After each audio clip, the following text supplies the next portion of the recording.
You're listening to the Journey Podcast. Life is busy, you might be struggling, and how are you supposed to make time for self-care? Find out more in today's episode. Hi, I'm Petra Brunbauer, and with decades of experience with sadness, pain, anxiety, and stress, I finally figured out how to leave all that behind. And this podcast shows you how to break free permanently so you can reclaim your sanity and find the self-esteem and energy to go after the life you desire. With real talk about mental health, holistic healing, and the tough journey of coming out the other end. This is the Journey Podcast. Welcome to today's episode.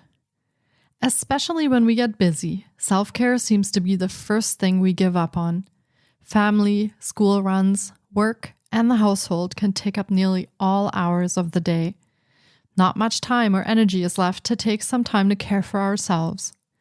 Some women feel guilty for taking a few minutes for themselves because it is time they could have spent with their children or getting chores done. As women, we often think self-care is not a valid reason to slack off. But how do you give from an empty cup?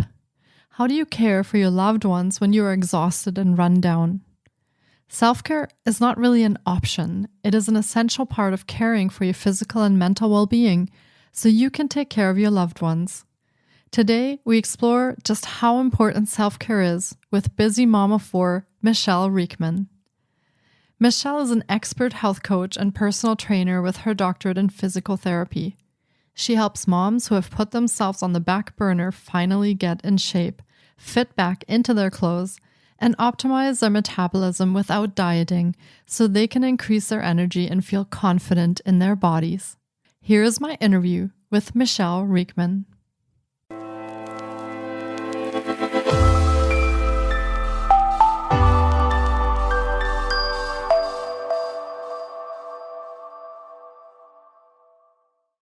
Hi, Michele. It's so great to have you on the podcast. I've been looking forward to getting to chat with you because self-care, especially in a busy world, is such an important topic for holistic healing. So welcome to the podcast. Thanks so much for having me here today. Yeah, I'm very excited to talk about this because, as we all know, when we start getting busier, self-care tends to fall by the wayside a little bit. And so we'll get into that in this episode. But before we do, can you share a little bit about yourself, your story, and how you got into this work? Yeah, I would love to. So I am currently a mom of four, and I have my doctorate in physical therapy, and I do online personal training and health coaching. But probably what has led me more onto this journey of self-care and sort of figuring out how to make things work as a busy mom started about 10 years ago. So there was this yoga certification that military spouses could do, and my husband was active duty military. And then we had also been putting off having our second child, waiting for that perfect time. And then all within 48 hours, I got pregnant. They changed my husband's deployment from 6 months to 1 year. And then my brother-in-law also committed suicide. So I was a mess. Things were really, really hard for a time there. And what I did was I talked to a friend, and I also had to start taking a lot of time for self-care, not just a little because things were hard. And then also that yoga certification I got really helped me to use yoga as I was going through this hard time. So taking time for deep breathing and self-care, and also a time to grow spiritually. So really using that experience, I was able to step forward in it. And we had about a few months before my husband left for his deployment, and we were able to enjoy that time. And then while he was gone for a year, I continued to do yoga and to grow spiritually and take time for self-care and deep breathing. And when I look back at that year that he was gone, I don't look back at it as a really hard time. I look back at, I got to spend time with my family of origin that I don't normally get to spend time with. And I'm able to look at the good things from that time, just not all the hard things. So I was able to grow in a positive way during that time. Wow. Thank you so much for sharing your story. That sounds like a lot of things that you went through just in that 1 year and leading up to that 1 year. And was there a particular point in that time or during that time or even while your husband was on deployment that you realized that you needed to start taking better care of yourself?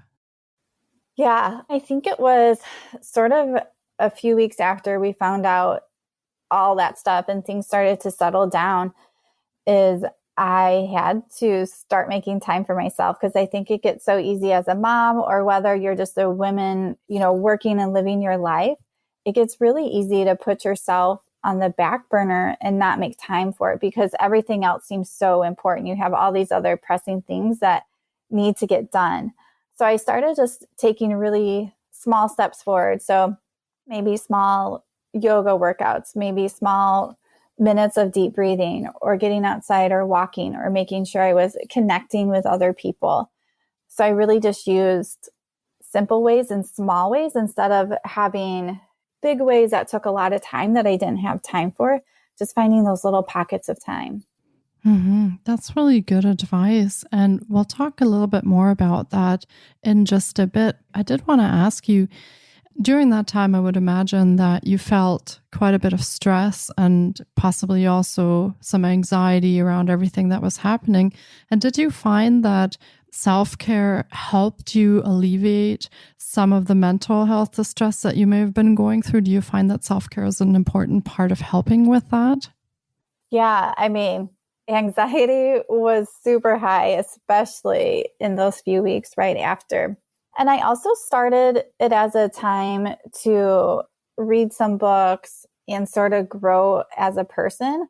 So that was probably part of that self care and like just allowing time for that healing, allowing time to sort of be in some of those negative emotions because it was hard, but not necessarily getting stuck there long term, but making time for self care. I mean, it's so crucial when I feel stressed or when I'm having anxiety and just finding those little pockets of time can really make the difference. Yeah, absolutely. And you touched a little bit on that you use yoga to incorporate into your self care. Are there any other things that you do throughout the day on how you incorporate self care into your day? Yeah. So I like to tell people, because I do this for myself also, but for clients, is to have a list of quick self care things and then longer self care items. So for me, like a quick one would be just doing some deep breathing or maybe a quick meditation or even just getting up and stretching. Longer ones might be going for a hike that might take 45 minutes or an hour or a walk or maybe taking a bath. So having these different things that are shorter and longer amounts of time that I can fit into my day. And I also have a habit tracker that I keep up in my bathroom. And on there is one of those things I like to check off is a daily self-care thing. So having that reminder to take a little bit longer time to do something that refreshes and refuels you. And I think it's always important to keep in mind that what makes someone feel better or refuels them is going to be different for everybody. So for me, that tends to be something that has movement or writing or journaling or being out in nature. So that may be the same for you, but it also may be something different. So taking that time to figure out what actually refuels you and makes you feel better. hmm That's also a really good point because sometimes people may not have the energy to do something physical, but for other people, it might be exactly what they need to start feeling better and getting their energy back. So that's a great point. And I'm sure some of the listeners might be wondering, and I'm wondering too. So, as a mom of four, how do you find the time during the day to put self care into your day? Yeah, it's still always a struggle because it's something you have to be very intentional about. Almost anything with your health, if you aren't intentional in making the time, like that time's just not there. No one's going to tell you to take time out to go for a walk or take care of yourself or to eat better or to exercise.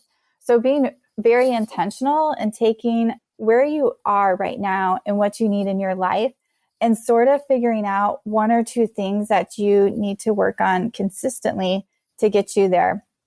So trying to make those new habits and that way to live. And I have also put an alarm on my phone for a certain time every day for me to go for a walk and listen to a podcast. It's something that recharges me, but I needed that alarm going off on my phone. Like it just wasn't happening. So if it's not working out or it's not happening, trying some different ways to make that happen. So if at first you don't succeed, keep trying again.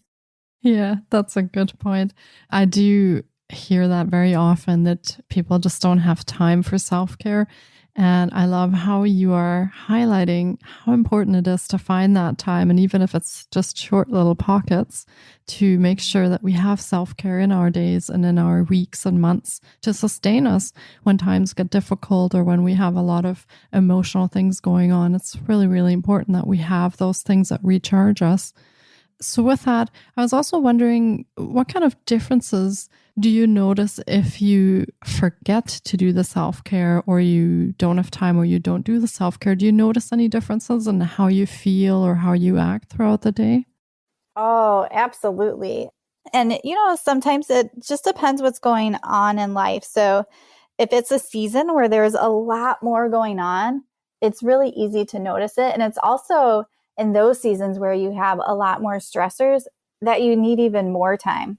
So I think sort of tuning into yourself and noticing how you're feeling, what's going on in life.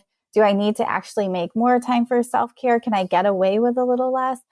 But yes, I can notice it in me. My stress levels go up. It's easier to snap at kids or people around me or just sort of feel cranky. Hmm. Yeah, absolutely.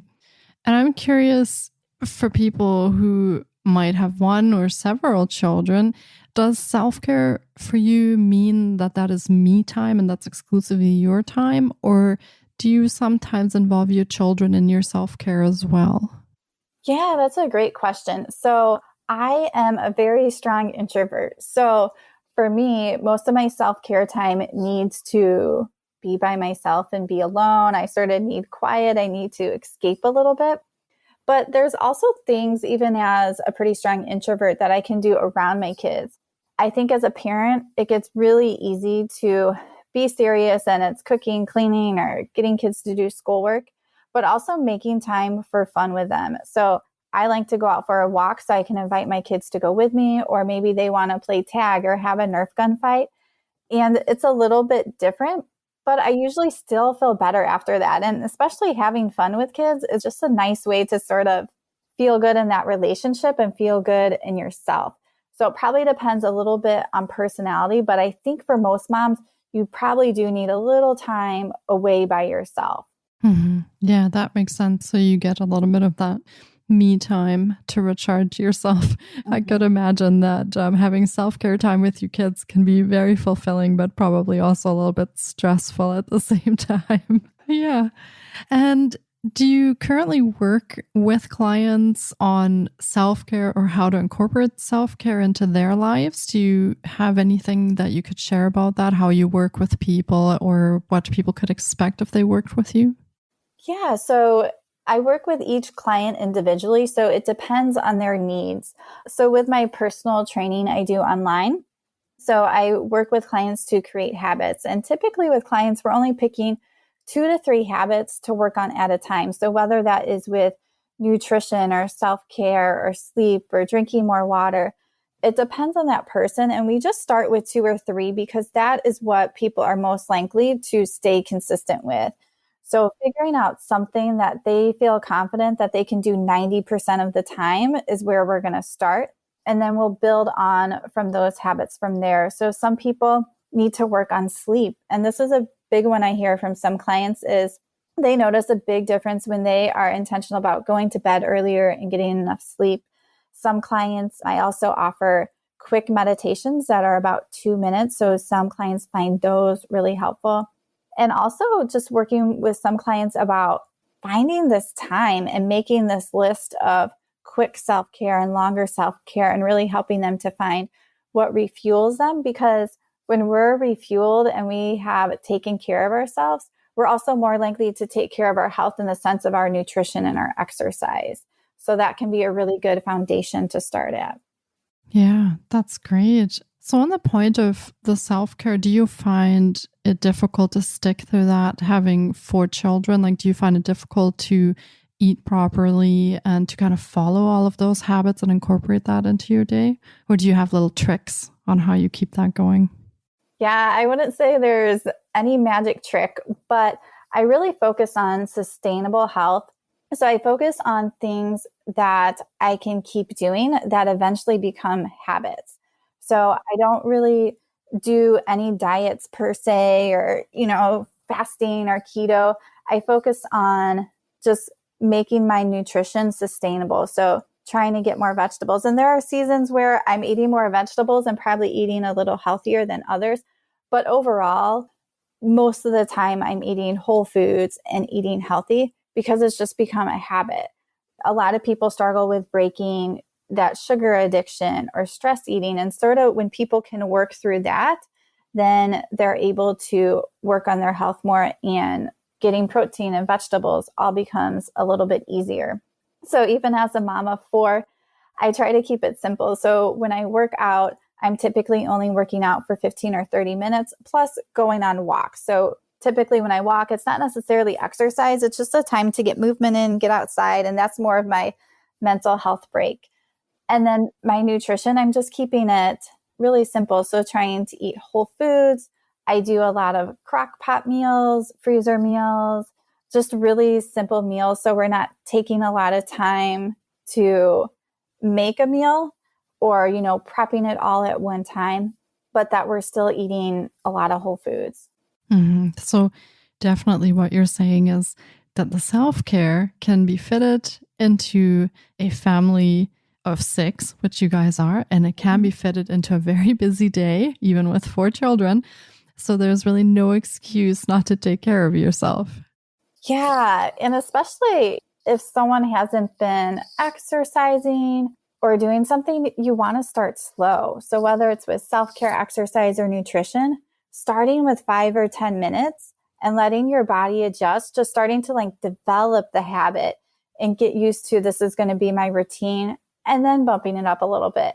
But there's nothing wrong with starting with just 5 minutes, whether that's self-care, exercise, or some type of nutrition thing that you're doing. Is starting small is most likely going to be more sustainable than trying something extreme or hard. Mm-hmm. Yeah, and that makes sense. And you're much more likely to stick through that as well.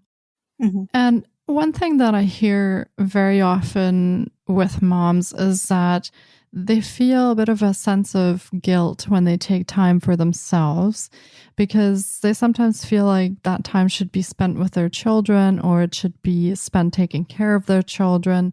So when you take that me time and you take that time out to really do your self-care, how do you work with clients on that if they're feeling maybe a little bit guilty of taking that time away from the family? Yeah, I mean, mom guilt is huge.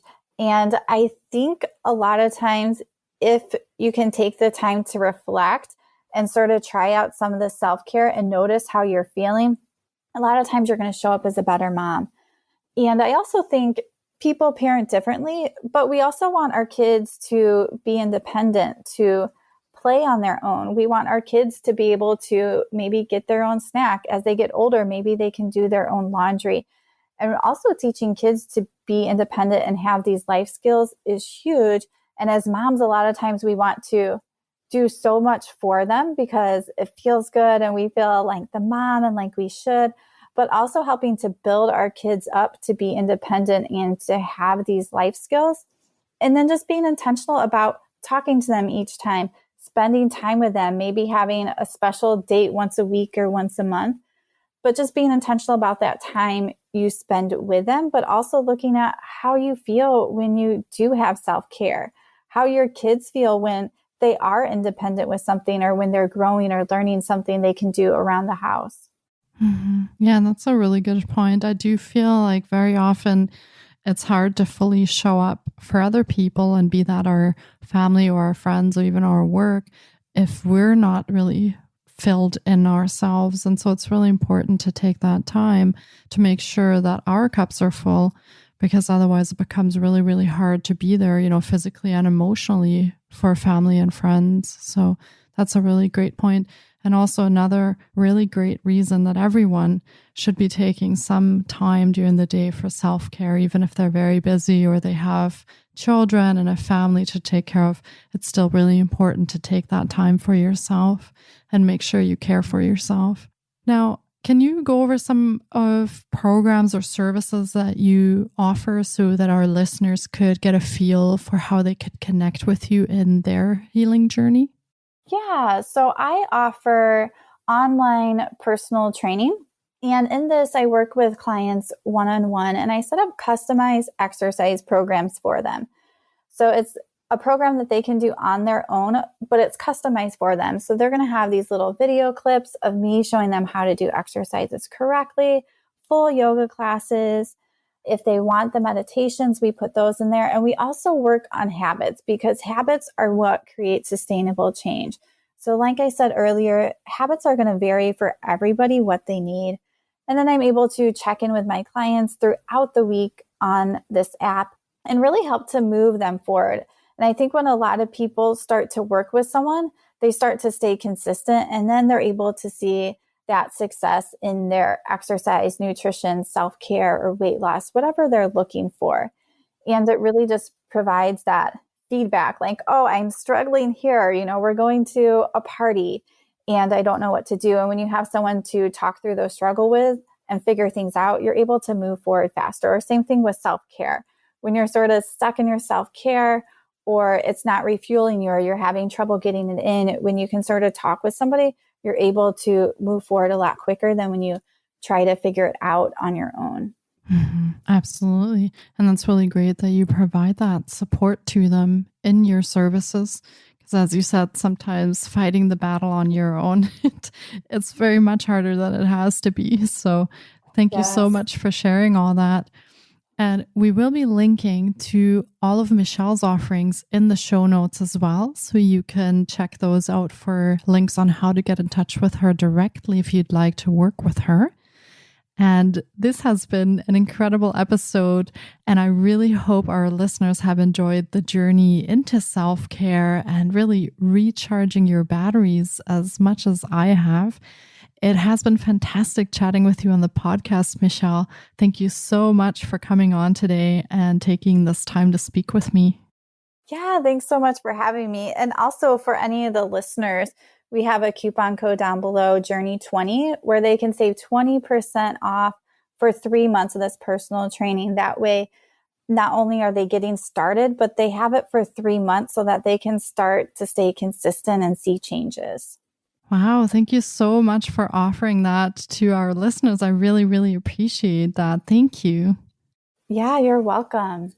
And I really hope that many listeners take advantage of that because I think that would be a really great support on their healing journey. So yeah, thank you again for putting that out there for us. And thanks for coming on today and take care, Michele. Thank you so much for taking time out of your day to listen in. If you enjoy the Journey podcast, please subscribe, share on social media, and leave us a review. And be sure to get your copy of our brand new ebook called Break Free. Sending you love and courage, and see you next week. Until then, you can find us on Facebook, Instagram, and the Journey blog.